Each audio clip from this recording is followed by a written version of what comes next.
ఇద్దాము. ఇట్లా రోజు అప్పుడప్పుడు మనం బయట ఆడుకోలేనప్పుడు క్లాస్లో ఉన్నప్పుడు చిన్న చిన్న మెమొరీ గేమ్స్ ఆడుకుందాం అన్నమాట. ఏం లేదు, ఫస్ట్ మన దగ్గర ఉన్న వస్తువులతోనే గేమ్ ఆడుకుందాం. జామెట్రీ బాక్స్ కానీ పెన్ను, ఎరేజర్, షార్ప్నర్ ఏది ఉంటే అది అట్లా 3 వస్తువులు దగ్గర పెట్టుకోండి.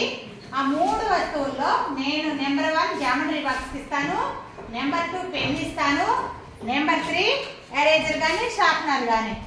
అలా 3 దగ్గర పెట్టుకోండి బల్ల మీద. రెడీనా? రెడీ చేసుకున్నారా? నేను ఏ నెంబర్ పిలిస్తే ఆ నెంబర్ మీరు హ్యాండ్ రైజ్ చేయాలా. 2 చేతులు ఉపయోగించవద్దు, 1 చెయ్యే ఉపయోగించాలి. లెఫ్ట్ హ్యాండ్ ఊరక కింద బల్ల మీద నుంచి కింద పడకుండా ఊరక అట్లా దగ్గర పెట్టుకోండి. నేను నెంబర్ చెప్పినప్పుడు రైట్ హ్యాండ్ తోనే దాన్ని రైజ్ చేయాలి. ఓకేనా?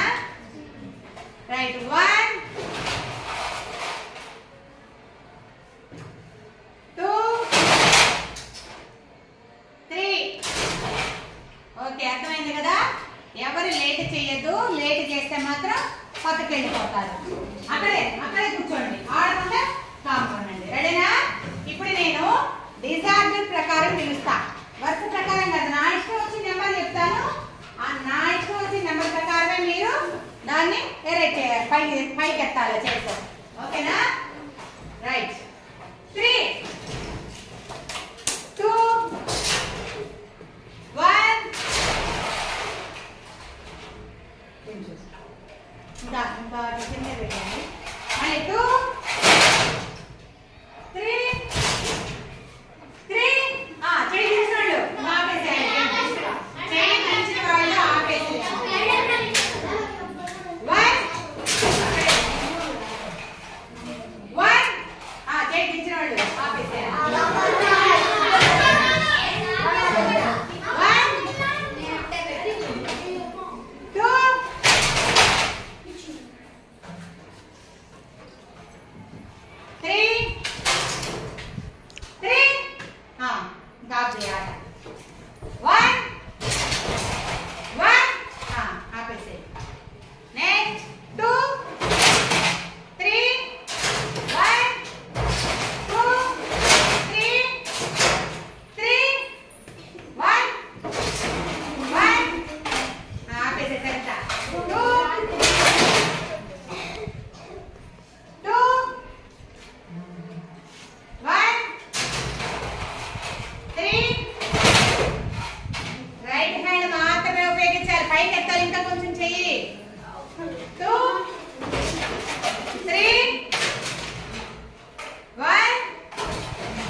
3